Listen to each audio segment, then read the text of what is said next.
Good morning everyone. तो जरा budget हम पारित करवा दें। कल लास्ट वाला स्टेज अभी बाकी था। तो आपने देखा होगा कि बजट पारित करते समय हम क्या बता रहे थे? अनुदान की मांग पर चर्चा। तो हमने बताया था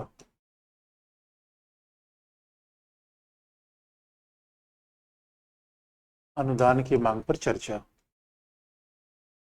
यानी discussion over demand for grants.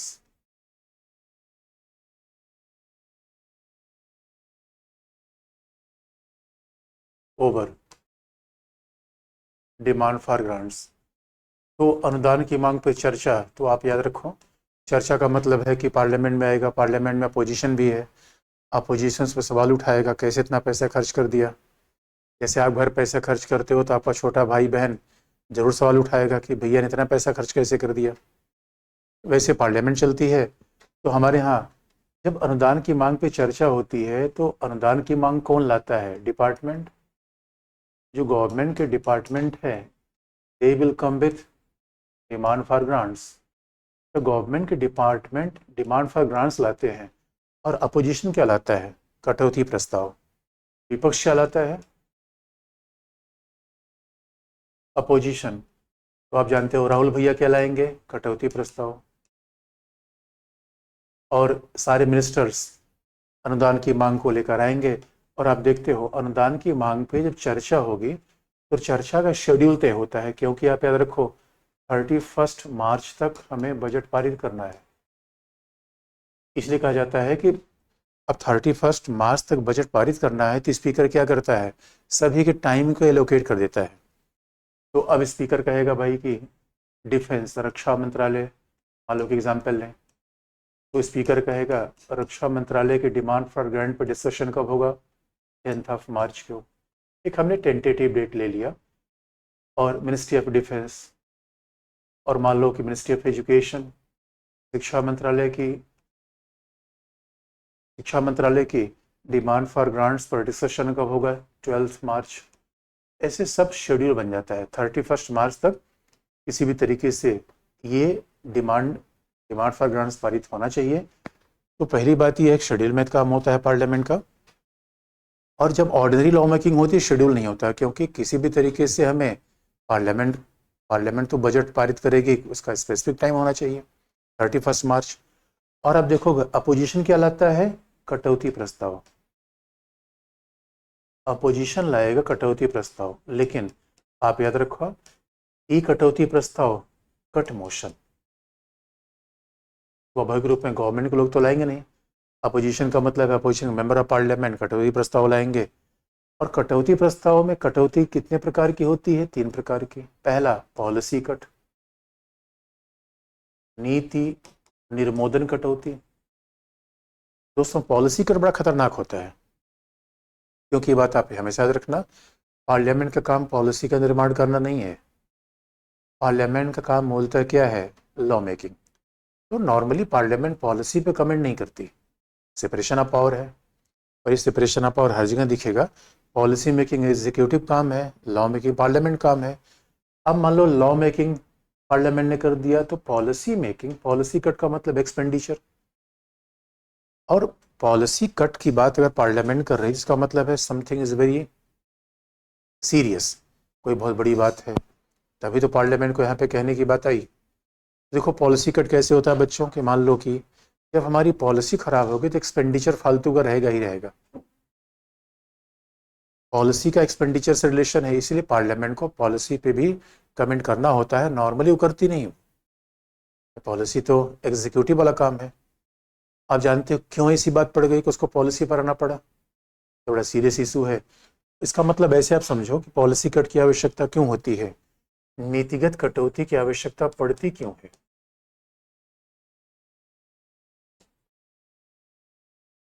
Policy cut की आवश्यकता पड़ती क्यों है? क्योंकि अब मान लो कोई कोई बच्चा आया पटना पढ़ने, दिल्ली पढ़ने आया, और उसका महीने में खर्च हो जा रहा है 10,000 रुपये, और 10,000 रुपये पेरेंट्स से मांग रहा है।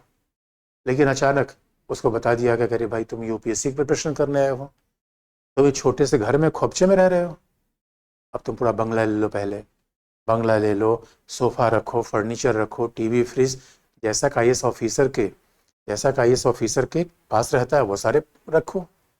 और आपने फिर इतने खर्च कर दिए और घर वालों से पैसा कितना मांगा कि भाई 50,000, अब 10,000 के बजाय 50,000 दो, तो फिर घर वाले क्या लेकर आएंगे? Policy cut.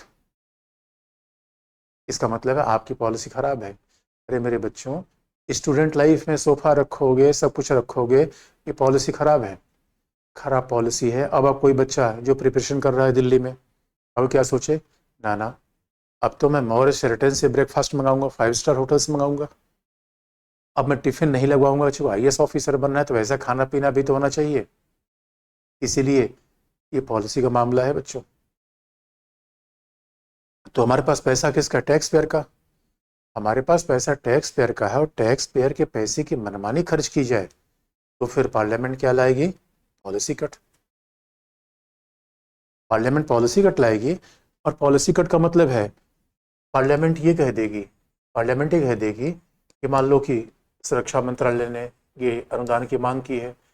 रक्षा मंत्रालय ने ये कहा है कि भाई हमें 500 करोड़ रुपए चाहिए इस बजट का, मैंने तो कम ही रखा हुआ है। उन्होंने कहा कि हमें 400 करोड़ रुपए चाहिए। तो रक्षा मंत्रालय के 400 करोड़ और 500 करोड़ में अगर पॉलिसी कट होता है तो पार्लियामेंट कहे कि आप 1 रुपये ले सकते हो, मेयरली 1 रुपी। अब 1 रुपये, इसका पॉलिसी कट में क्या होता है? अनुदान की मांग को घटाकर 1 रुपये कर दिया जाता है, रेड्यूस टू 1 रुपी। अनुदान की मांग में से 1 रुपये घटाया नहीं जाता, बल्कि सारी मांग घटाकर क्या कर दी जाती है? 1 रुपये। इसका मतलब है अब 1 रुपये में तो लॉलीपॉप नहीं मिलता, 1 रुपये देने से अच्छा है कह दिया तो कुछ नहीं देंगे, चिढ़ाने वाली बात हो गई। ये पॉलिसी कट है। तो पॉलिसी कट में मांग की राशि को हटा 1 रुपये कर दिया जाता है। ये बात बहुत इंपॉर्टेंट और इन बातों को ध्यान से पढ़ना है।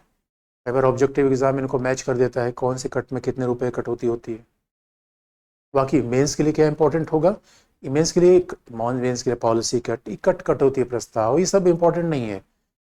इंपॉर्टेंट ये है कि how parliament control over the finance of executive. Mains के लिए क्या इंपॉर्टेंट? जवाबदेही।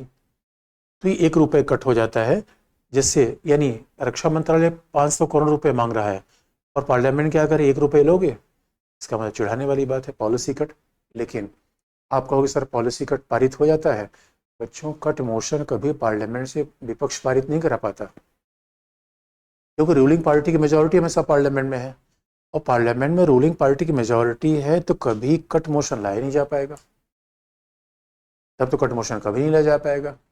इसे कहा जाता है कि तरीका है जिससे हम पार्लियामेंट में हम बहस कर सकते हैं, मुद्दा उठा सकते हैं, क्योंकि कट मोशन ना होता तो फिर डिमांड फॉर ग्रांट्स पे बहस कैसे होती? डिमांड फॉर ग्रांट्स पे डिस्कशन होता ही नहीं। लेकिन इसका मतलब, और आप कहोगे सर ये बताओ, अगर डिमांड फॉर ग्रांट्स पे मान लो कट मोशन सरकार के खिलाफ पारित हो जाए तो क्या होगा? काउंसिल ऑफ मिनिस्टर को इमीडिएटली रिजाइन करना पड़ेगा। बात ध्यान सुनना बच्चों, इमीडिएटली रिजाइन करना पड़ेगा, क्योंकि जब बजट पारित नहीं करा पाते तो आपको गवर्नमेंट में रहने का कोई मतलब नहीं होगा। गवर्नमेंट रहने का मतलब नहीं है, तो ये बहुत खतरनाक है। इसलिए और आज तक कभी ऐसा नहीं हुआ, आज तक हमारे यहाँ ऐसा नहीं हुआ पार्लियामेंट में। हाँ, उत्तराखंड में एक बार हुआ था। उत्तराखंड में गवर्नमेंट ने, इसलिए सरकार, राज्यपाल ने सरकार को बर्खास्त कर दिया, गवर्नर ने सरकार को बर्खास्त कर दिया, क्योंकि स्वाभाविक तौर पर गवर्नर गवर्नर ने देखा कि भाई विधानसभा में तो ये कटौती प्रस्ताव सरकार पारित नहीं करा पाई। जब अनुदान की मांग सरकार पारित नहीं करा पाएगी, इसका मतलब है कि they don't have any right to be in the government, उनको जाना पड़ेगा। अब सवाल ये है, क्या एक कटौती प्रस्ताव राज्यसभा में लाया जा सकता है? तो मैंने पहले बता दिया बच्चों, नहीं। क्यों? अब उत्तर पूछे क्यों? क्यों बहुत जरूरी है। लोकसभा पैसे की हिसाब किताब लोकसभा रखती है, पैसे की हिसाब किताब लोकसभा रखती है, तो राज्यसभा से क्या क्या मतलब है? हाँ, राज्यसभा में चर्चा हो सकती है, लेकिन कटौती करने का अधिकार राज्यसभा को नहीं होता। काउंसिल ऑफ स्टेट को कटौती करने का अधिकार नहीं है। इसी अनुदान की मांग पर वोटिंग भी राज्यसभा में नहीं होती, क्यों लोकसभा में होती है? अब आप, इसका कारण ये है भाई, राज्यसभा तो राज्यों का हाउस है, लोकसभा लोगों का हाउस है। टैक्स पेयर कौन है? आम जनता। फिर आप देखोगे दूसरा कटौती क्या है? सांकेतिक, token cut. Token token cut का मतलब होता है कि सरकार किसी बात से नाराज है। जैसे मान लो टोकन कट का मतलब है कि सरकार के खर्च से थोड़ा सा पार्लियामेंट ने ग्रीवांस व्यक्त किया है कि नहीं, आपका खर्च करने का तरीका ठीक नहीं है। ऐसा क्यों होता है? मान लो कि आपके घर वालों ने आपको भेज दिया पैसे कि भाई 20-30 हज़ार रुपये रखे रहना, कोई इमरजेंसी उसको यूज़ करना, और आपने क्या सोचा कि पैसे अब मिल ही गए हैं, अच्छा सा मोबाइल ही खरीद ही लेते हैं। इसका मतलब है फिर आप अगली बार घर से पैसा मांगोगे कि 10,000 दे दो, उसमें से 100 रुपये कट के मिलेगा। 100 रुपये काटने का मतलब है कि वी आर एक्सप्रेसिंग ग्रीवांस, मतलब हमें शिकायत है कि आपके खर्च करने का तरीका ठीक नहीं है, हमने पैसा कहीं और दिया था, आपने खर्च कहीं और कर दिया। इसलिए सांकेतिक टोकन कट में क्या होता है, अनुदान की मांग से 100 रुपये की कटौती होती है, कट ऑफ 100 रुपीज। अनुदान की मांग से 100 रुपये कटौती होती है, तो ये क्या है, सांकेतिक कट है, ये सांकेतिक कट है। तो और इसका मतलब है सांकेतिक कट के द्वारा हमने थोड़ी नाराजगी दिखाई, पार्लियामेंट ने ग्रीवांस दिया, पार्लियामेंट नाराजगी बताई कि भाई आपके खर्च करने का तरीका सही नहीं है। अब कोई बच्चा लगातार, अब अरे पूजा पहले सुन लिया करो, कटौती प्रस्ताव राज्यसभा में क्यों लाया जाएगा? अरे जब कटौती प्रस्ताव का राज्यसभा में चर्चा लाया नहीं जाएगा, हमेशा धन विधेयक लोकसभा में लाया जाएगा, बजट लोकसभा में लाया जाता है, पैसे वाला मामला लोकसभा में लाया जाएगा। राज्यसभा में चर्चा हो सकती है, राज्यसभा में लाया प्रस्ताव इंट्रोड्यूस लोकसभा में ही होगा, याद रखना ये बात। तो और 100 रुपये कटौती होगी, इसका मतलब है कि इन्होंने कहा भाई 400 करोड़ चाहिए, 100 रुपये काटा, मतलब सारे पैसे नहीं काटे, इसलिए पॉलिसी कट जैसा खतरनाक नहीं है, फिर भी हमने 100 रुपये काटा, इसका मतलब खर्च करने का तरीका सही नहीं है। और तीसरी बात, अब देखो दोस्तों, हमारे गरीब देश है, गरीब देश में जो लोग शासन में चले जाते हैं वो न केवल फालतू पैसा उड़ाते हैं, इसलिए बच्चे जो समझदार होते हैं पेरेंट्स का पैसा फालतू नहीं उड़ाते, लेकिन किताब कापी खरीदने में कंजूसी भी नहीं करनी चाहिए। कई बच्चे क्या, अरे पेरेंट्स का पैसा इतना बचाने लगते हैं, खाते भी नहीं। अरे बच्चों खाओ तभी तो पढ़ोगे, किताब अच्छी खरीदो तभी तो पढ़ोगे, ये पैसा मत बचाना। अरे मेरे बच्चों, अच्छे बिजनेसमैन से सीखो, पैसा खर्च करके बाद ही पैसा मिलता है। तो पता चला कि हाँ बेबी पैसा बचाने लगे। तो ये बात आपको याद रखना। तीसरी कटौती क्या है, कंजूसी वाली, थोड़ा पैसा फालतू नहीं खर्च करना चाहिए, लेकिन जो उपयोगी खर्च करना चाहिए। तो अगला क्या है, इकोनॉमिक कट, आर्थिक कट, आर्थिक कटौती, इकोनॉमिक कट। इकोनॉमिक कट का मतलब है कि पूरे अनुदान की मांग से एक विशेष राशि, एक विशेष राशि, स्पेसिफिक अमाउंट। अब विशेष राशि कहोगे सर कितना, 100 रुपये, 1000 रुपये? नहीं, ये पार्लियामेंट तय करेगी कि वो स्पेसिफिक अमाउंट कितना है। वो 100 भी हो सकता है, 200 हो सकता है, 1000 रुपये हो सकता है। वो ऐसा ऊपर जैसा निश्चित नहीं है। पॉलिसी कट में निश्चित है 1 ही रुपये कटौती होगी, उस 2 रुपये नहीं हो सकती, 3 रुपये नहीं हो सकती। यहाँ 100 रुपये कटौती होगी, वो 200-300 नहीं, 100 की होगी। यहाँ पर ऐसा स्पेसिफिक नहीं है, 100 की होगी, 200 की होगी, 400 की होगी। लेकिन पार्लियामेंट कटौती क्यों करती है? क्योंकि पार्लियामेंट दिखाना चाहते हैं पैसा थोड़ा कंजूसी खर्च करिए, क्योंकि ये आम गरीब का पैसा है। इसलिए आप देखोगे दोस्तों, कई बार जब मंत्री जाते हैं विदेशों में तो 5 स्टार होटल में रहते हैं, उनसे अपेक्षा की जाती है थोड़ा खर्चे कम करें। भाई हमारा गरीब देश है, टैक्स पेयर का पैसा है, इसलिए ये कटौती प्रस्ताव लाया जाता है। लेकिन बच्चों कटौती प्रस्ताव पारित नहीं होता, और आप याद रखना इस पर वोटिंग होती है, मतदान होता है, और बाकायदा एक तरीका यहाँ पे बजट जैसा है, एक तरीका यहाँ पे सामान्य विधि जैसा है, क्योंकि यहाँ पर भी जो मतदान होता है वो सामान्य बहुमत होता है। यहाँ पे भी वॉइस वोट होता है, सामान्य बहुमत होता है, जैसा कि हमने सामान्य विधेयक पे देखा था। एक स्पेसिफिक अमाउंट की कटौती होती है, विशेष राशि।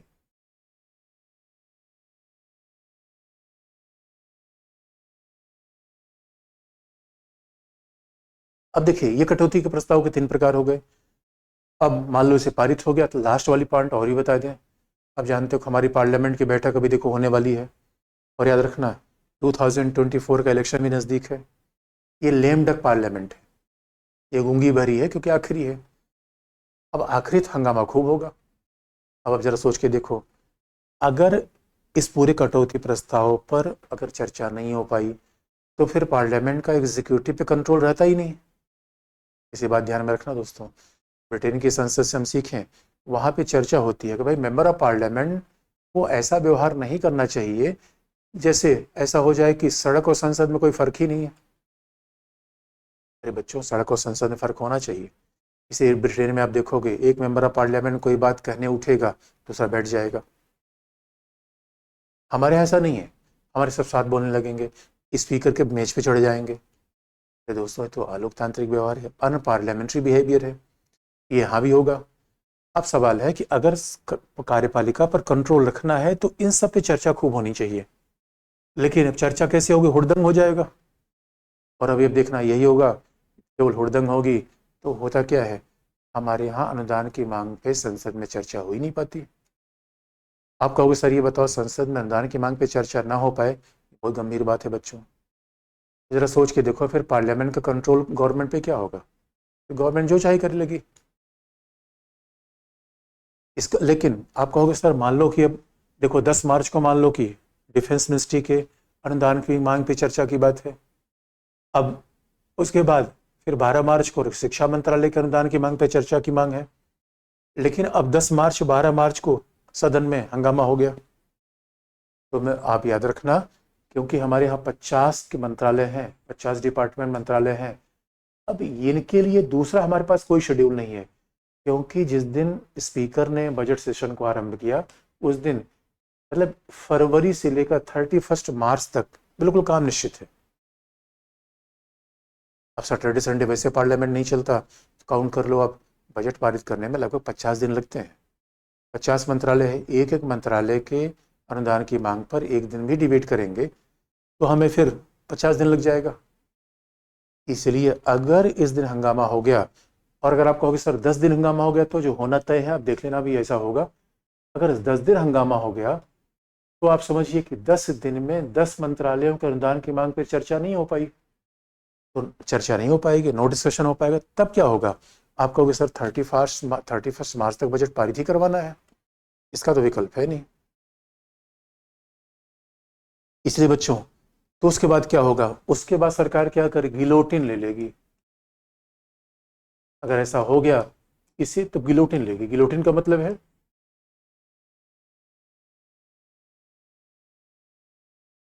गिलोटिन का मतलब है अनुदान की मांग पर बिना चर्चा के पारित करवा देना, गिलोटिन।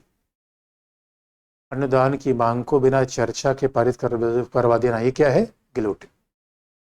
गिलोटिन का मतलब है अब अनुदान की मांग पर बिना चर्चा के पारित करवा देना। पारित करवा देने का मतलब है संसद कह दी कि पारित कर दिया, न चर्चा हुई, न कटौती प्रस्ताव आया, न कोई बहस हुई। इसका मतलब संसद का कार्यपालिका पर कंट्रोल रहा ही नहीं। और आपको याद होगा पार्लियामेंट्री फॉर्म ऑफ गवर्नमेंट की मूल विशेषता क्या है? पार्लियामेंट्री फॉर्म ऑफ गवर्नमेंट की यही तो मूल विशेषता है कि पार्लियामेंट कंट्रोल रहे एग्जीक्यूटिव पे, और यहाँ पे ऐसा हो नहीं पाया। इसीलिए ये कहा गया कि कटौती प्रस्ताव की बात फिर आई, तभी कटौती प्रस्ताव की बात आई। तो कटौती प्रस्ताव नहीं पारित होगा, गिलोटिन। और गिलोटिन फ्रेंच भाषा का शब्द है, ये कहाँ लिखा गया है?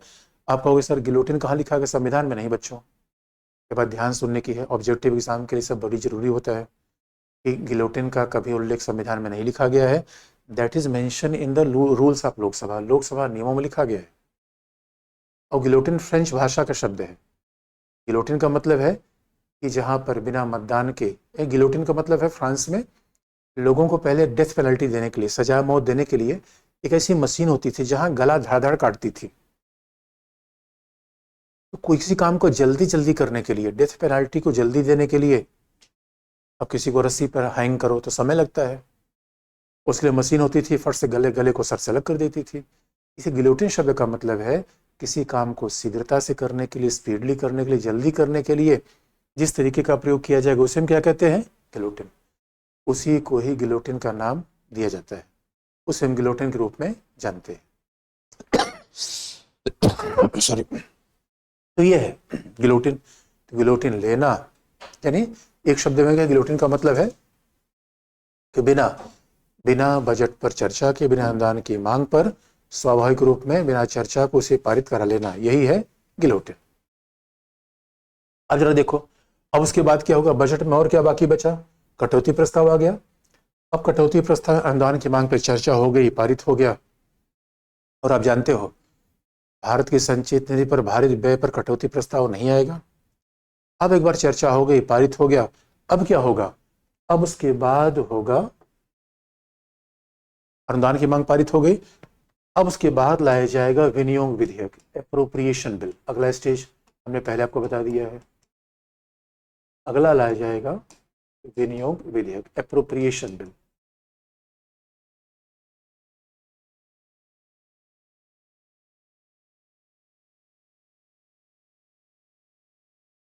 अगला विनियोग विधेयक, एप्रोप्रिएशन बिल। और बच्चों देखो, एप्रोप्रिएशन बिल का मतलब होता है भारत की, अब देखो पार्लियामेंट ने अनुदान की मांग पारित करने का मतलब पार्लियामेंट ने परमिशन आपको दे दिया। अनुदान की मांग पारित करवाने का मतलब है पार्लियामेंट ने परमिशन दे दिया कि अब आप पैसे खर्च करो, एग्जीक्यूटिव को दे दिया। जैसे आपके घर वालों ने चर्चा कर दी, कटौती प्रस्ताव पारित कर दिया, और अब आपके अकाउंट में पैसे भेज दिए, भाई लो भाई 10,000 रुपए लो मेरे मुन्नू। अब 10,000 रुपए मिल गया, लेकिन 10,000 रुपए को अब जाके आईसीआईसीआई बैंक, एचडीएफसी बैंक से निकालोगे तो वो 10,000 रुपए जाने के लिए आपको बैंक से निकालना पड़ेगा। ठीक वैसा ही पार्लियामेंट ने जब परमिशन दे दी कि आप इतना पैसा खर्च करोगे, तो फिर क्या करना पड़ेगा, फिर हमें जाना पड़ेगा बैंक के सामने, बैंक के सामने जाके निकालना पड़ेगा। और भारत का बैंक क्या है, भारत की संचित निधि, कंसोलिडेटेड फंड ऑफ इंडिया। तो विनियोग विधेयक कैसे लाया जाएगा, सभी मंत्रालयों के द्वारा, सभी मंत्रालयों के द्वारा इकट्ठा, कलेक्टिवली, इकट्ठा भारत की संचित निधि से, भारत की संचित निधि से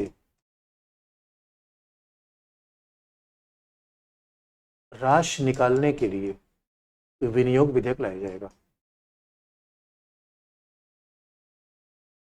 राशि निकालने के लिए विनियोग विधेयक लाया जाएगा, यानी व्हाट इज इस बात ध्यान रखने की है, अनुदान की मांग हर मंत्रालय अलग अलग लाता है, अलग चर्चा होगी, पारित करवाया जाएगा। लेकिन अप्रोप्रिएशन बिल कलेक्टिवली आ जाता है, 50 मंत्रालयों की अनुदान की मांग, चूंकि पार्लियामेंट ने अप्रूव कर दिया अनुदान की मांग की चर्चा के साथ, पार्लियामेंट ने कह दिया भाई गो अहेड, अब क्या करना है, हमें पैसा निकालना है, उसके लिए भी एक्ट लाना है। सोचो, विनियोग विधेयक, सरकार काम बड़े हिसाब से होते हैं बच्चों, उसके लिए बाकायदा सरकार को अप्रोप्रिएशन बिल लाना पड़ेगा। तो अप्रोप्रिएशन विनियोग विधेयक का मतलब क्या होता है, collectively, it is a bill for withdrawing the money, withdrawing the money from consolidated fund of India. It is bill for withdrawing the money from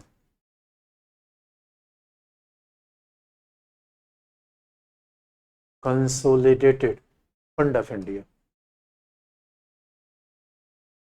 इसके द्वारा भारत की संचित निधि से कंसोलिडेटेड फंड से पैसा खर्च होगा, but they can withdraw the money collectively, ये एक साथ पैसे को निकालेंगे कलेक्टिवली, एक एक करके नहीं। इसका मतलब है विनियोग विधेयक से पैसा निकल गया, अब सरकार के हाथ में आ गया। जैसे घर वालों ने पैसा बैंक के पास भेजा, तो बैंक के पास भेजा तो आपके हाथ में नहीं आया था, जैसे बैंक से आपने निकाल लिया, पैसा आपके हाथ में आ गया। इसका मतलब है अब विनियोग विधेयक पारित हो गया, सरकार को पैसा मिल गया। लेकिन बच्चों ध्यान से देखना, कल से लेकर आज तक, कल से लेकर आज तक जो भी हमने पढ़ा, अभी बजट में क्या किया, हम केवल पैसे खर्च करने की बात किए जा रहे हैं, यहाँ पैसा खर्च होगा, वहां पैसा खर्च होगा। अरे भाई, बजट में सरकार को मिलना भी चाहिए। तो सवाल है, अभी तो हम इसकी बातें नहीं करें, सरकार को मिलेगा कहाँ से। इसीलिए लास्ट बजट में हम लाते हैं वित्त विधेयक, लास्ट स्टेज बजट का है वित्त विधेयक, फाइनेंस बिल। मैं बार बार कह रहा हूँ, ये फाइनेंस बिल है, फाइनेंशियल बिल नहीं है, ये अंतर आपको बता देंगे, it is a finance bill. और फाइनेंस बिल क्या है, आगामी वर्ष के लिए करारोपण का प्रस्ताव है, आगामी वर्ष के लिए। It is a proposal of taxation, आगामी वर्ष में सरकार कर क्या लगाएगी,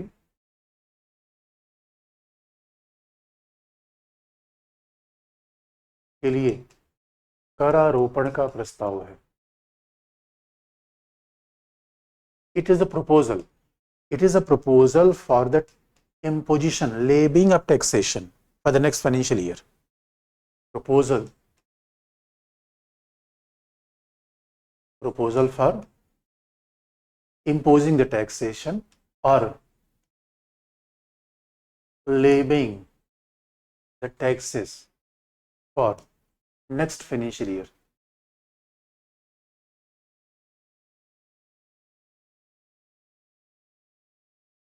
Levying the taxes, proposal for levying the taxes for next financial year. तो अभी अगले साल के करारोपण का प्रस्ताव लाया जाएगा। इसलिए अब देखना कि निर्मला सीतारमण ये भी लेकर आएंगे आगे आगे। तो जैसे बजट आता है, आपने देखा होगा कि बजट में लिखा होता है इस पे हम टैक्स बढ़ा रहे हैं, इस पे टैक्स घटा रहे हैं। टैक्स बढ़ाना, टैक्स घटाना, ये सब किसका काम है? Finance bill.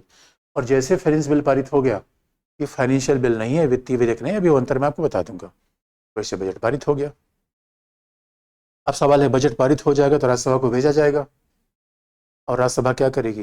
With in 14 days. अब यही देखो बच्चों, जैसे पारित हो जाएगा राज्यसभा को भेजा जाएगा और राज्यसभा अगर 14 दिन में उसको वापस नहीं करती तो मान लिया जाएगा ये दोनों सदनों से पारित है। It is deemed to be passed by both the houses. ये दोनों सदनों से पारित मान लिया जाएगा। इसलिए स्वाभाविक तौर पर बजट के निर्माण में फाइनेंस बिल के मामले में राज्यसभा की भूमिका सेकेंडरी है, क्योंकि हमें 31 मार्च तक लाना ही लाना है। इसीलिए आप देखोगे बजट के मामले में राज्यसभा की भूमिका सेकेंडरी रखी गई है। तो ऑर्डिनरी बिल जैसा नहीं है। लेकिन अब सवाल आप पूछोगे, सर ये बताओ धन विधेयक और वित्तीय विधेयक में क्या अंतर है, या धन विधेयक वित्तीय विधेयक में क्या अंतर है? तो बच्चों इसी बात को, धन विधेयक क्या है, वित्तीय विधेयक क्या है, वित्तीय विधेयक क्या है? अभी अंतर आपको बता दें, पिछली बार पीटीएम पूछा भी गया था और इसलिए नहीं पूछा गया था, बता रहा हूँ। ये बेसिक बातें आपको जाननी चाहिए, कोई बेसिक बात है। और अच्छे से पढ़ो, बार बार पढ़ो। जब मेंस का तरीका लिखने का होता है, विश्लेषण का होता है, मेंस में ये नहीं पूछा जाएगा वित्तीय विधेयक के बीच अंतर बताओ, सामान्यतः नहीं पूछा जाता। वहाँ पे कहेगा, वहाँ पे कैसा सवाल होगा कि how parliament control over executive. और आगे ये अब हम देखेंगे धन विधेयक क्या है, वित्तीय विधेयक क्या है और वित्तीय विधेयक क्या है। लेकिन जब भी प्रेसिडेंट के पास बिल जाता है, तो आप जानते हो कोई ऑर्डिनरी बिल जाता है प्रेसिडेंट के पास, तो प्रेसिडेंट के पास ऑप्शन होते हैं कि बिल पे एक्सेप्ट कर ले, रिजेक्ट कर ले और कंसिडरेशन के लिए भेज दे, पुनर्विचार के लिए भेज दे। लेकिन मनी बिल कभी पुनर्विचार के लिए नहीं भेजा जाता। प्रेसिडेंट रिजेक्ट कर सकता है, लेकिन रिजेक्ट क्यों करेगा? बच्चों का रिजेक्ट कर देगा, सरकार समस्या में आ जाएगी। इसलिए प्रेसिडेंट रिजेक्ट नहीं करता उसको। ये कन्वेंशन है, आपका कहीं लिखा हुआ है? नहीं बच्चों, कन्वेंशन है। अरे पार्लियामेंट्री गवर्नमेंट है तो प्रेसिडेंट तो एडवाइस पे काम करता है काउंसिल ऑफ मिनिस्टर के। अब आप जरा सोच के देख लो, अगर प्रेसिडेंट पैसा ही न पारित करने दे तो सरकार चल नहीं पाएगी, कॉन्स्टिट्यूशनल क्राइसिस आएगा। इसलिए प्रेसिडेंट करता नहीं ऐसा। लेकिन वो इसका मतलब रिजेक्ट कर सकता है, पुनर्विचार के लिए नहीं भेज सकता। वो रिकंसिडरेशन के लिए मनी बिल को नहीं भेज सकता। तो आप कहोगे सर ये मनी बिल, फाइनेंस बिल आखिर में है क्या, जरा बताओ। तो आप देखो, मनी बिल देखना है तो आप एक सिंपल, अब तो मनी बिल हम देखेंगे, फाइनेंस वित्त विधेयक और वित्तीय विधेयक तीनों में अंतर देख ले। तो बच्चों याद रखो, जब हम बात करते हैं कि मनी बिल क्या है, तो एक बेसिक सी बात आपको बता दें। आपको 110 ये सीधा दिखाई डेफिनेशन ऑफ मनी बिल।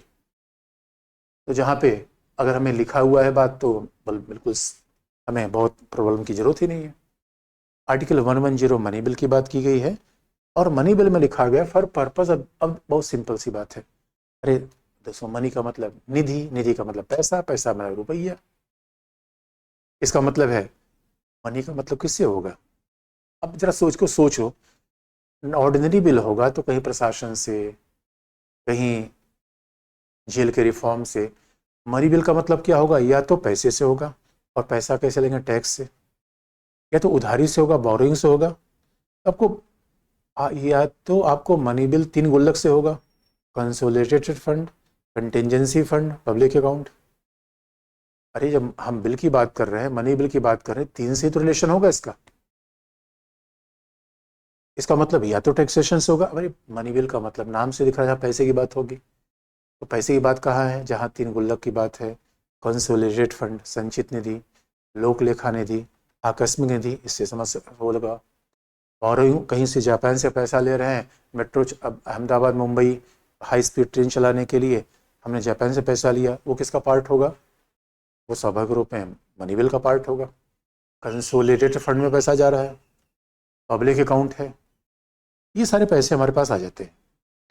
वही बात 1010 में लिखी गई है। तो आप देखोगे 1110 में कोई ऐसी खास बात नहीं लिखी गई है। A bill shall be deemed to be a money bill, यानी किसको हम धन विधेयक मानेंगे? ये मनी बिल माना जाएगा, कोई विधेयक धन विधेयक समझा जाएगा अगर वो उसमें से किसी एक या सारे प्रावधानों को शामिल करता है। तो पहला बात है the imposition, abolition, remission, alteration, regulation of any taxes, किसी कर, टैक्सेस। और आप जानते हो टैक्स का मतलब है गवर्नमेंट काम करने के टैक्स चाहिए। अरे पुराने जमाने से दोस्तों कौटिल्य से, मनु से कहा जाता है कि लोग अपनी उपज का कम से कम 1/10 भाग हमें दें। राजा तभी तो टैक्स का मतलब है, टैक्स का मतलब है फीस नहीं है, फीस ली जाती है सर्विस देने के लिए। टैक्स का मतलब है अनिवार्य तौर पे आपको देना पड़ेगा। सरकार कैसे चलेगी? बिना टैक्स से सरकार चल नहीं पाएगी। तो ये टैक्स की बात आ गई। तो जहां टैक्स लेना देना होगा वो सब मनी बिल का पार्ट होगा। तो इसका मतलब है इम्पोजिशन, लागू करना, हटाना, रेट चेंज करना, ये सब हमारे यहाँ मनी बिल का पार्ट है। तो आप, और दूसरी बात है फिर आप देखोगे regulation of any borrowing of money, कोई भी ऐसा विधेयक जहां पे पैसे की उधारी की बात हो। उधार लेने का मतलब है मनी बिल, कीटर मांगे उधार लेना। Any guarantee by the government of India और the amendment of law respect to any financial obligation. तो अब देखो, और कहीं ना कहीं कई बार होता है कि राज्यों ने उधार लिया है तो गारंटी गवर्नमेंट ऑफ इंडिया देती है, तो गारंटी गवर्नमेंट ऑफ इंडिया देगी तो ये भी मनी बिल है। इसका मतलब है कि ऐसा कोई बिल जिसमें ये प्रोविजन होंगे उधारी के, टैक्सेशन, को मनी बिल होगा। तो अगर मान लो कि यूपी गवर्नमेंट ने पैसा उधार लिया, guarantee they government of India ने, तो इसलिए कानून बनाया जाएगा तो मनी बिल का पार्ट आएगा। और फिर उसके बाद कस्टडी ऑफ कंसोलिडेटेड फंड। अब देखो कंसोलिडेटेड, फिर मनी बिल की बात किसकी आ गई? संचित निधि। Consolidated fund or contingency fund of India. अब कंटिजेंसी फंड, फिर मनी बिल की बात आ गई।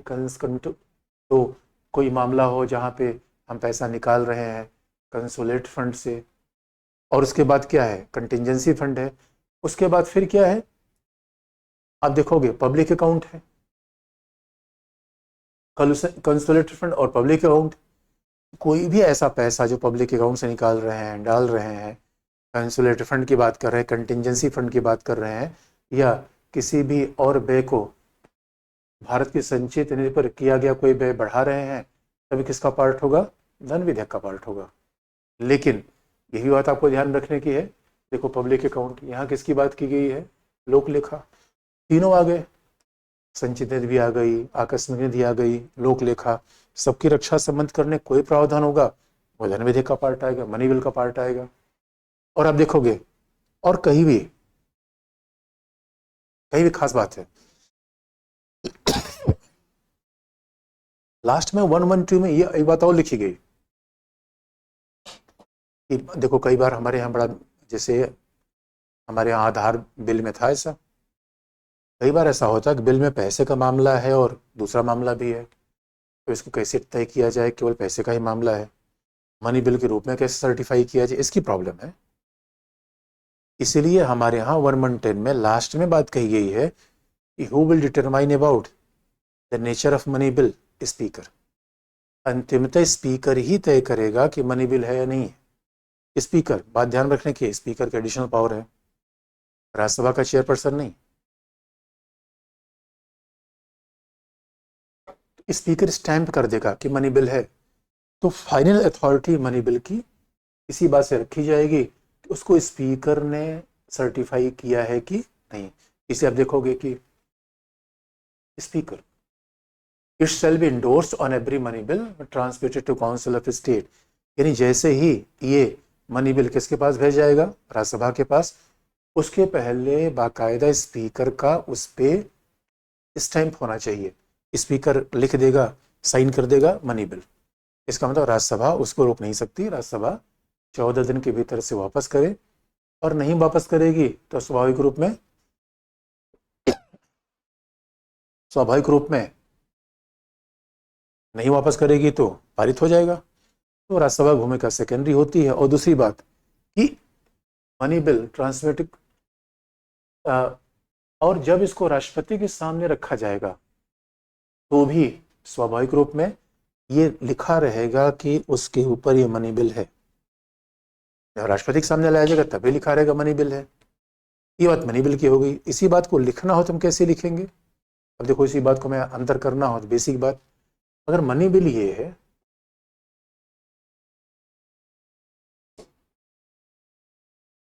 इसका मतलब हमने क्या समझा? धन विधेयक का मतलब क्या समझा हमने? Money bill. और मनी बिल का मतलब क्या है? जहां पे अनुच्छेद 110 से रिलेटेड एक चीज हो या कोई ना कोई चीज हो। आर्टिकल 1110, अनुच्छेद आर्टिकल 1110 से रिलेटेड कोई पार्ट होना चाहिए। आर्टिकल 1110 का मतलब क्या है? जहां भारत की संचित निधि से पैसा निकाल, 1110 में क्या लिखा गया है आपको फिर थोड़ी बात एक दो याद दिला दें। भारत की संचित निधि से पैसे का विनियोग,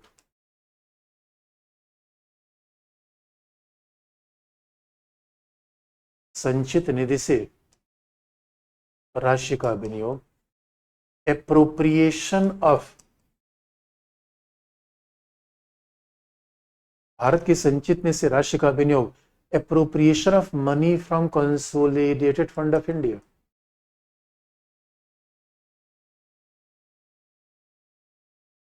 यही तो अभी तक हमने पढ़ा है, थोड़ा सा आपको याद भी दिला दे रहे हैं, आपको याद भी होना चाहिए।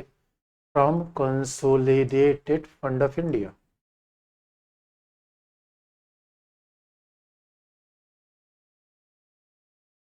दूसरी बात है, कोई भी करारोपण का प्रस्ताव, कर लगाना, imposition of taxes, abolition of taxes, कर लगाना, हटाना, उसकी दर परिवर्तित करना, changing the rate of taxes, imposition of taxes, levying the taxes, abolition of taxes, ये सब क्या होगा? विधेयक होगा। यही बात तो हमने पढ़ा भी। ये धन विधेयक होगा। और धन विधेयक कैसे पारित होगा? वो सामान्य विधेयक जैसा नहीं होगा, क्योंकि इसमें ज्वाइंट सेशन नहीं होगा। तो धन विधेयक का एक कंटेंट होता है, इसमें क्या लिखा गया है। धन विधेयक की प्रक्रिया भी अलग होगी।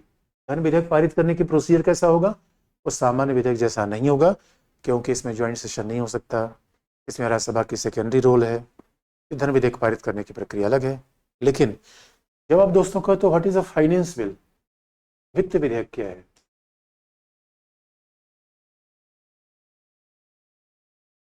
बड़ी ध्यान देने की बात है। जिसे हम फाइनेंस बिल कहते हैं वो सच मानो धन विधेयक है। आप याद रखना, जिसे हम फाइनेंस बिल कहते हैं वो धन विधेयक है।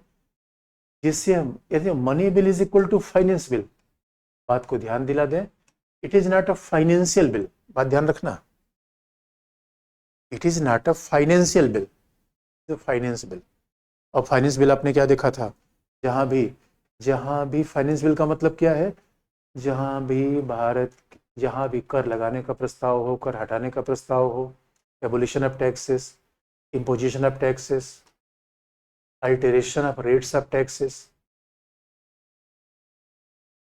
imposition of taxes, यही तो मनी बिल है। यही तो 1110 में लिखा गया है। इसलिए 1110 को आप अगर देखोगे, every finance bill is a money bill. Finance bill क्या है? कर लगाने का प्रस्ताव है। 1110 को फिर जाके आप देख लेना। इसे बच्चों ध्यान सुनने की बात है। Finance bill is equal to money bill. और विनियोग विधेयक, appropriation bill is equal to money bill. क्यों ऐसा है? एप्रोप्रिएशन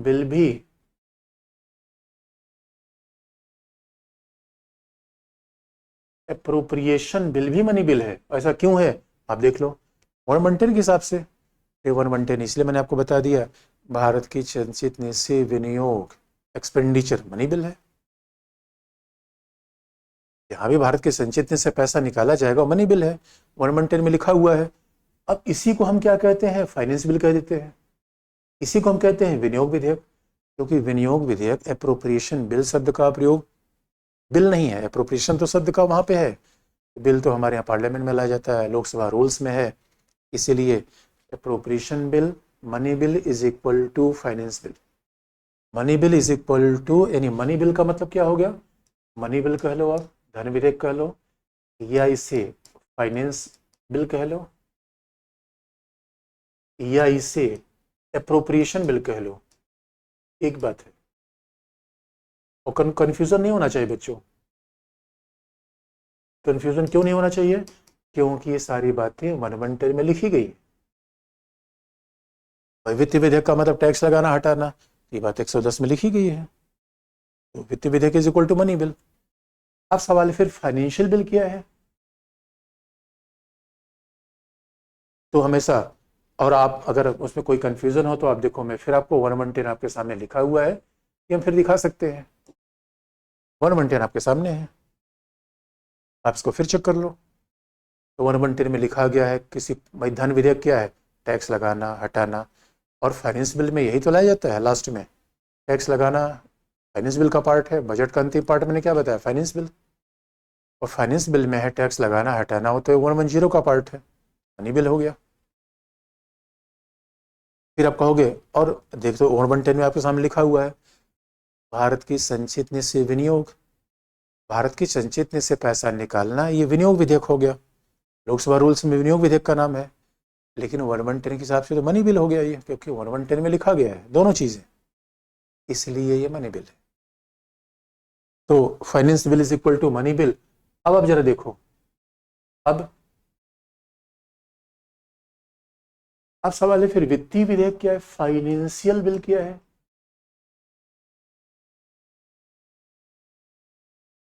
अब देखो बच्चों, ये क्या है, वित्त विधेयक, फाइनेंस, FINANCE, फाइनेंस बिल, यह वित्तीय, यह फाइनेंशियल, इसका इंग्लिश अनुवाद क्या होगा। कई बार हिंदी किताबों में, बड़ी सारी किताबों में ये गलतियां लिखी गई हैं, क्योंकि फाइनेंशियल का भी हिंदी अनुवाद वित्त विधेयक कर देता है, और फाइनेंस का भी हिंदी अनुवाद वित्त विधेयक कर देता है, तो प्रॉब्लम आ जाती है। फाइनेंस का भी अनुवाद वित्त विधेयक कर देगा, फाइनेंशियल का अनुवाद वित्त विधेयक कर देगा, तो प्रॉब्लम अपने आप आ जाती है। इसलिए बच्चों को कंफ्यूजन होता है, क्योंकि फाइनेंस का हिंदी अनुवाद वित्त होना चाहिए और फाइनेंशियल का वित्तीय होना चाहिए, तब बात क्लियर हो जाएगी। तो बहुत सारी किताबों में ये गलतियां लिखी गई हैं। और आप देखोगे फाइनेंशियल बिल का मतलब क्या होता है, फाइनेंशियल बिल का उल्लेख हमारे संविधान में, अब आप देखो कहाँ पे है, कॉन्स्टिट्यूशन, हमारे संविधान में देखो फाइनेंशियल बिल की बात कहाँ की गई है, तो मैं आपको दिखाता हूँ।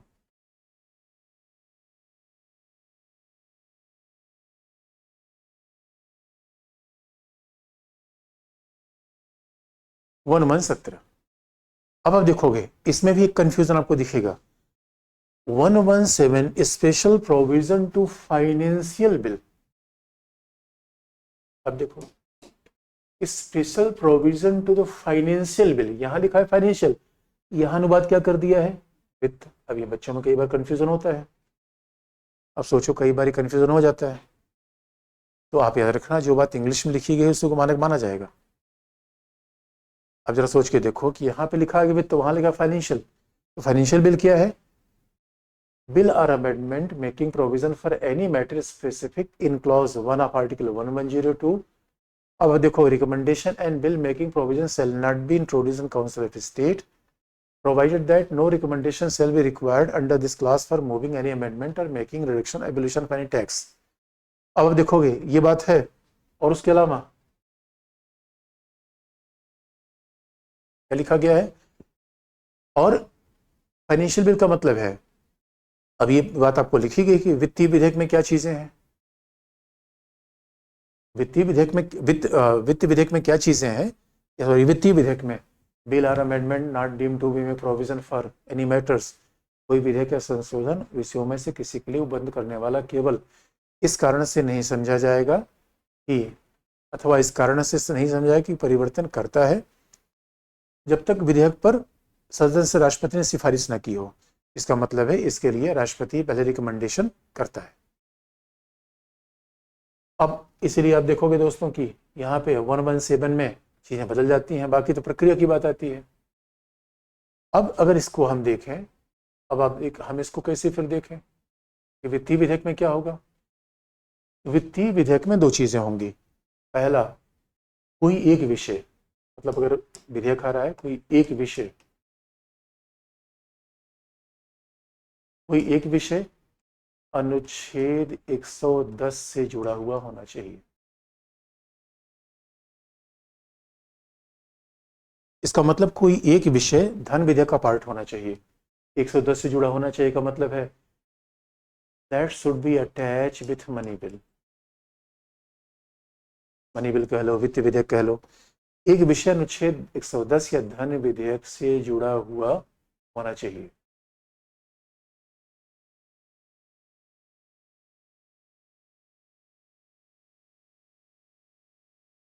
यानी one dimension must be attach with money bill.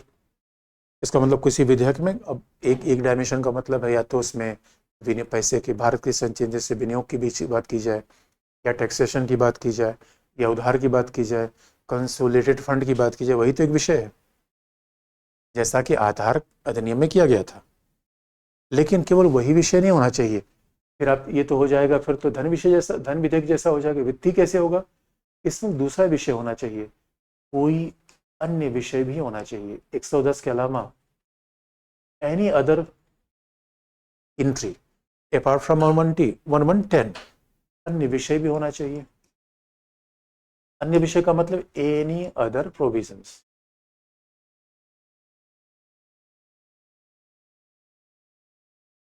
Any other provision apart from 110। और कौन सा प्रावधान होना चाहिए, कोई प्रशासनिक, और कौन सा प्रावधान होना चाहिए, कोई प्रशासनिक मामला होना चाहिए, कोई प्रशासनिक मामला होना चाहिए, और कोई न कोई आप प्रशासन से, चुनाव से, यानी कोई भी सामान्य विषय होना चाहिए। अन्य के विषय का मतलब होता है ये कोई प्रशासन से जुड़ा हुआ विषय होना चाहिए, कोई चुनाव से जुड़ा हुआ विषय होना चाहिए। It must be related either of administration और इलेक्शन, कोई न कोई विषय इससे जुड़ा होना चाहिए। केवल 112 की, अब भाई केवल 112 होगा फिर मनी बिल होगा, केवल 112 होगा सॉरी, फिर तो मनी बिल होगा। इसलिए मनी बिल 110 में है और वित्तीय विधेयक है 117 में। वित्तीय विधेयक है 117 में और एनुअल फाइनेंशियल स्टेटमेंट है 112 में। 112 में, तो ये अपने आप में इंटरेस्टिंग पार्ट है। अब दोस्तों कोई सवाल पूछना है तो आप पूछ सकते हो। ये डिफरेंस है मनी बिल और फाइनेंशियल बिल का। और हाँ, विधेयक पारित होने में भी अंतर आता है, प्रोसेस में भी अंतर है कि मनी बिल, इसका मतलब ऐसे आप समझ लो, फाइनेंशियल बिल कॉकटेल, आजकल कॉकटेल का जमाना है। फाइनेंशियल बिल किसका है, कॉकटेल का है, इसमें आधा पार्ट मनी बिल का है, आधा पार्ट ऑर्डिनरी बिल का है। तो ये कॉकटेल का है मामला। अब बताओ बच्चों कोई दिक्कत हो तो, फाइनेंस दिया हो तो सही है बुक में, एक सब फाइनेंस नहीं बच्चों, 117 में क्या फाइनेंशियल है, फाइनेंस नहीं है। 117 में फाइनेंशियल है। किसी बच्चे सर एज लिमिट कितना होना चाहिए, मैं अरे मेरे बच्चों अभी ये सब पढ़ो। अब देखो यही बावरापन है, पढ़ाई कुछ और जा रहा है, अभी तुम एज लिमिट के चक्कर में परेशान हो। अरे एज लिमिट पहले पहले जो हो रहा है उसको देखो यार। सर डिमांड फॉर ग्रांट नहीं समझ में आए बच्चों, डिमांड फॉर ग्रांट फिर मैं बता देता हूँ। डिमांड फॉर ग्रांट का मतलब है हर मिनिस्ट्री जो मांग करती है संसद के सामने उस साल के खर्च के लिए, उसे कहते हैं डिमांड फॉर ग्रांट्स। किसी बच्चे ने पूछा जीएसटी मनी बिल होगा सर।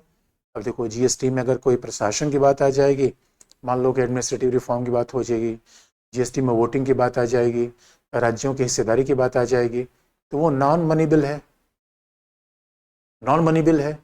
इसका मतलब है कि वो फिर फाइनेंशियल बिल हो जाएगा। अब जीएसटी में केवल टैक्स की बात आ रही है तो किसका होगा, वो स्वाभाविक रूप में मनी बिल का पार्ट होगा। और वित्त और वित्तीय का अंतर क्या है, हमने फिर बता दिया वित्त का मतलब है जो 110 में है, वित्त is equal to money bill. और हमने इसलिए लास्ट में आपको देखा होगा, आप शायद इस बात को आप फिर देख लो। और इसलिए हमने कहा कि चूंकि पहले हम पढ़ के आते हैं इसलिए हमें बड़े कन्फ्यूजन होते हैं। आपको याद होगा हमने क्या बताया था, ये है विनियोग विधेयक, और इसके बाद हमने बताया था वित्त विधेयक, फाइनेंस बिल। ये फाइनेंस बिल शब्द का प्रयोग लोकसभा नियमों में किया गया है। और फाइनेंस बिल में क्या है कि कोई भी आगामी वर्ष के लिए करारोपण का प्रस्ताव, अरे आगामी वर्ष में करारोपण का प्रस्ताव वही तो 112 में लिखा गया, 1110 में। इसीलिए finance bill is equal to money bill, ये हमें याद रखना, इसमें कंफ्यूजन करने की बात नहीं है। अब फिर अरे मेरे बच्चों, फिर कैसे फाइनेंस और फाइनेंशियल के समझाने की बात है। फाइनेंस का मतलब है जहां केवल 110 की बात है, देखो समझाने की क्लियर कट बात है। इसका मतलब है कि अगर आप ध्यान से देखोगे तो आपके सामने लिखा हुआ है, इसमें ये आपके सामने क्लियर कट लिखा हुआ है, finance bill is equal to money bill. तो फाइनेंस बिल और फाइनेंशियल बिल में वही डिफरेंस होगा जो मनी बिल और फाइनेंशियल बिल में होगा।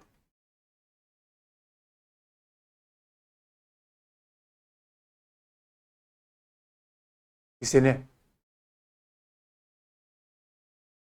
कल भी बच्चों को बताया था कंटिजेंसी का सामान्य विधेयक सदन में। अरे सर अरे मेरे बच्चों, सामान्य विधेयक किसी भी सदन में ला सकते हो, सामान्य विधेयक की बात नहीं है। किसी ने पूछा वित्त विधेयक गिलोटिन, अरे गिलोटिन मैंने बताया बच्चों, विधेयक को बिना विचार के बिना चर्चा के पारित कर देना, इसे कहते हैं गिलोटिन। मनी बिल भी फाइनेंस बिल है, हाँ exactly. Money bill is equal to, मतलब हम ये नहीं कहेंगे मनी बिल के 4-5 पार्ट है, फाइनेंस बिल मनी बिल है, ये बात ज़्यादा सही है बजाय कि मनी बिल फाइनेंस बिल है, क्योंकि मनी बिल तक के एक तरीके से पूरा बरगद का वृक्ष है और फाइनेंस बिल उसी का एक ब्रांच है। किसी बच्चे ने पूछा है भाई फाइनेंशियल बिल क्या है, आधार कार्ड था, आधार कार्ड पिछले डिबेट हुआ था, आधार कार्ड में कल्याणकारी सुविधाएं भी थी और भारत की संचित से विनियोग भी था, तो जहां दोनों होगी वहां स्वाभाविक रूप में मनी बिल होगा। सर बुक में लिखा है वित्त विधेयक 100। अरे मेरे बच्चों, कौन सी बुक पढ़ोगे, और उसमें हम फिर काम नहीं, जब यहाँ संविधान में ही देखो अंतर्गत दिखा गया है, इंग्लिश में लिखा गया है फाइनेंस बिल, फाइनेंशियल हिंदी में लिखा गया वित्त विधेयक, तो ये तो अनुवाद यहाँ पे दिख रहा है। हाँ अभी अभी बच्चों, अब जरा और बात, लास्ट में कुछ बातें भी बची हुई हैं, अगर आपने पूछ लिया हो तो फैक्ट हम ले लें, तो किसी वजह टेस्ट भी ले लिया जाएगा। किसी वजह नीतिगत कटौती से कह सकते हैं सिर्फ बहस करने के, हाँ मतलब है एक चर्चा करने के लिए है। इसी बहाने देखो जब बहस होगी पार्लियामेंट में तो न्यूज़पेपर में रिपोर्ट जाती है, आम जनता को पता चलता है, भ्रष्टाचार का पता चलता है, तो ऐसा नहीं कि केवल फालतू के लिए ही है। पॉलिसी कट का मतलब मैंने बता दिया कि भाई अगर आपकी नीतियाँ खराब हैं तो पैसा ज़्यादा खर्च होगा, इसे सारी खर्च की राशि को घटाकर कितना कर देना, 1 रुपये। किसी का लोक लेखा में, आप अरे बच्चे लोक लेखा केवल इतनी बात है कि जो, अब आंसर राइटिंग चिंता मत करो, जैसे हमारा ये पार्लियामेंट टॉपिक खत्म होगा उसी के बाद में आपको आंसर राइटिंग बता दूंगा। तो अब मेंस क्वेश्चन भी लाएंगे, मेंस क्वेश्चन लाएंगे, पीटी वाला क्वेश्चन भी लाएंगे, एमसीक्यू आपको करा देंगे। बस ये टॉपिक पार्लियामेंट टॉपिक खत्म तो होने दो, इसलिए पहले एक बार अच्छे से पढ़ लो। किसी ने पूछा फाइनेंशियल बिल कैसे पास होता है, देखो बच्चों फाइनेंशियल बिल पास होता है सामान्यतः, वो तरीका कैसा होता है, अब देखो अगर हम यहाँ पे तरीका बता दें, प्रोसीजर बता दें, ये देखो कैसे पारित होता है, सदन कैसे पास करती है, आपको याद दिला दे, मनी बिल, धन विधेयक कैसे पारित होता है उसका तरीका अलग है, धन विधेयक पार्लियामेंट में कैसे पारित होता है उसका तरीका अलग है, धन विधेयक वित्त विधेयक का तरीका एक है, धन विधेयक वित्त विधेयक चूंकि मनी बिल है तो उसका तरीका, धन विधेयक वित्त विधेयक वित्तीय विनियोग विधेयक सब मनी बिल है, तो कैसे पारित होगा, इसको लोकसभा में प्रस्तुत किया जाएगा, introduce in Lok Sabha.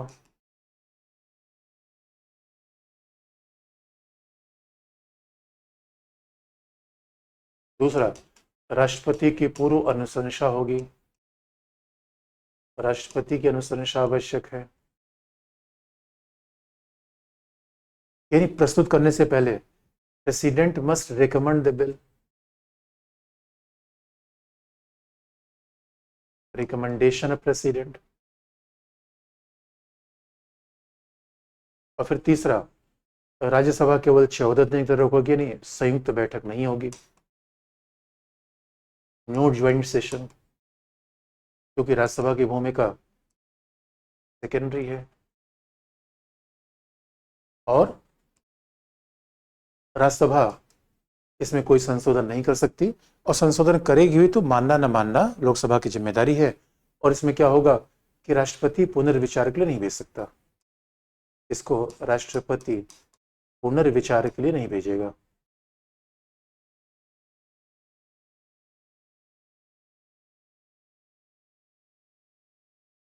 President can not send it for reconsideration, president can not send it for reconsideration.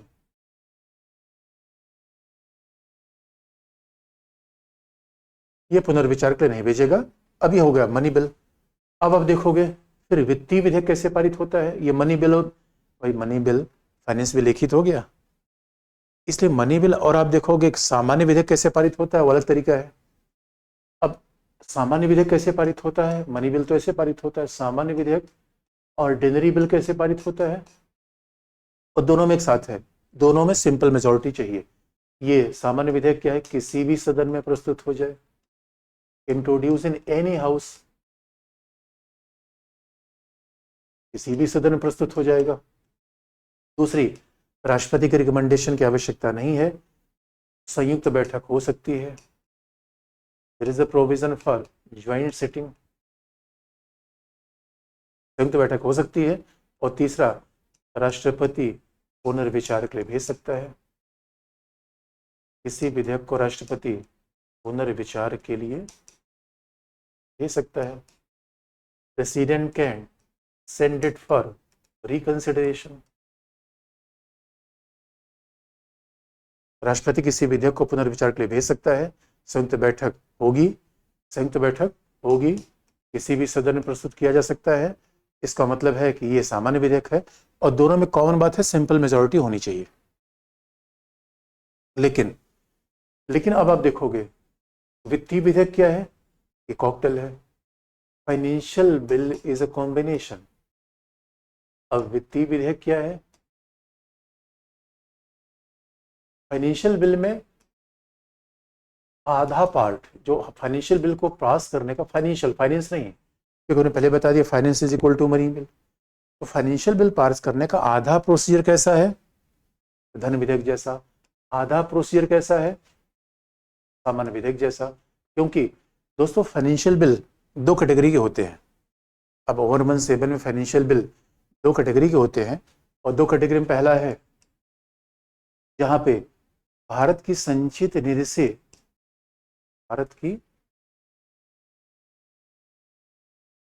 संचित निधि से राशि का व्यय किया जाए, एक्सपेंडिचर, बहुत ध्यान रख लो, राशि का व्यय होना चाहिए। ध्यान में रखने की बात है कि जो वित्तीय विधेयक का एक पार्ट है, भारत की संचित निधि से राशि का व्यय होना चाहिए। बच्चों, व्यय व्यय लिखा गया, विनियोग नहीं, शब्दों में अंतर होता है, कॉन्स्टिट्यूशन में शब्दों में अंतर है। अगर अगर विनियोग हो जाता फिर तो 110 हो जाता, विनियोग हो जाता है फिर तो धन विधेयक हो जाता। यहाँ पे क्या लिखा गया है, खर्च होना चाहिए। बात तो एक ही है, शब्दों की कारीगरी है।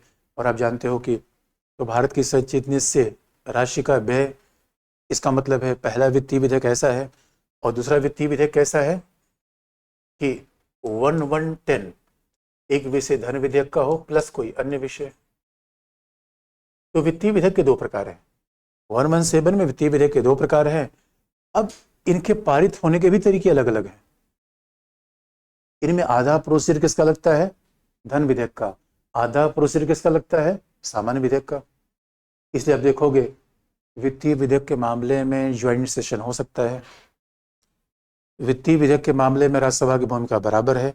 लेकिन वित्तीय विधेयक को प्रस्तुत कैसे किया जाए, केवल लोकसभा में। अब ये दर दर सोच के देख लो, वित्तीय विधेयक को कहाँ प्रस्तुत किया जाए, केवल लोकसभा में। लेकिन ज्वाइंट सेशन हो सकता है, लेकिन राज्यसभा को बराबर की भूमिका है। उसमें हाफ भूमिका किसकी दी गई है? मनी बिल की।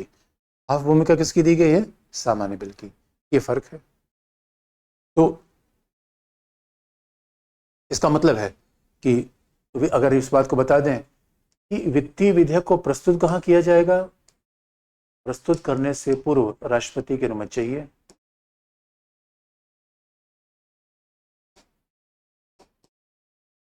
अब ये तो धन विधेयक की विशेषता है।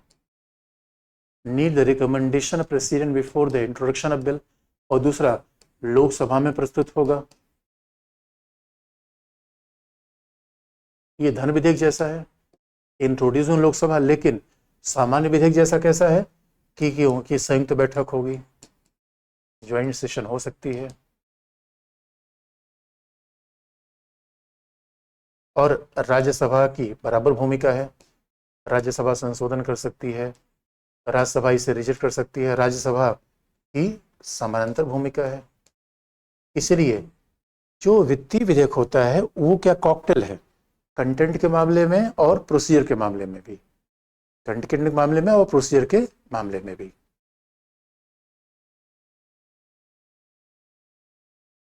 और अब आप देखोगे, अब अगर और कोई प्रॉब्लम हो तो आप बता दो, आज सारे सवाल। उसके बाद कल से हम क्या देखेंगे कि लोकसभा राज्यसभा का स्ट्रक्चर कैसा है, और फिर उस स्ट्रक्चर के बाद लोकसभा राज्यसभा कैसे काम करती है, फिर हम ये देख लेंगे। इस बिल पर राष्ट्रपति ने अनुशंसा दे दे। अरे मेरे दोस्तों, जब अनुशंसा राष्ट्रपति दे देगा तो फिर स्वाभाविक रूप में पुनर्विचार का मसला नहीं बनता। इसलिए राष्ट्रपति का पूर्व रिकमेंडेशन लाया जाता है, इसलिए राष्ट्रपति का पूर्व रिकमेंडेशन लाया जाता है, और इसीलिए कि वो रिजेक्ट भी नहीं करे। जब पहले भी आपसे साइन करा लिया गया तो आप रिजेक्ट क्यों करोगे?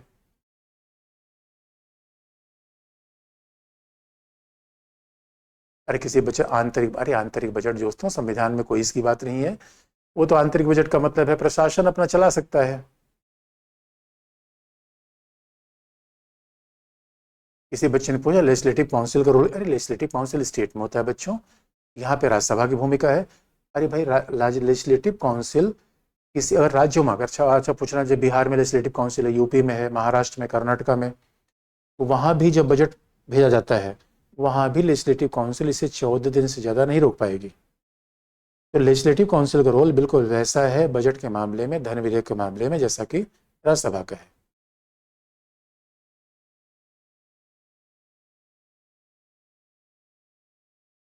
तो कल कल आपको पढ़ के आना है पार्लियामेंट के स्ट्रक्चर क्या है, मेंबर्स क्या है, चुनाव कैसे होता है, और फिर हम देखेंगे उसमें प्रश्नकाल क्या है।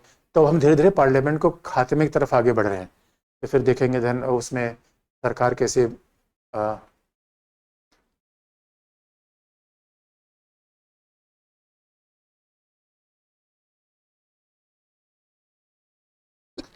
सॉरी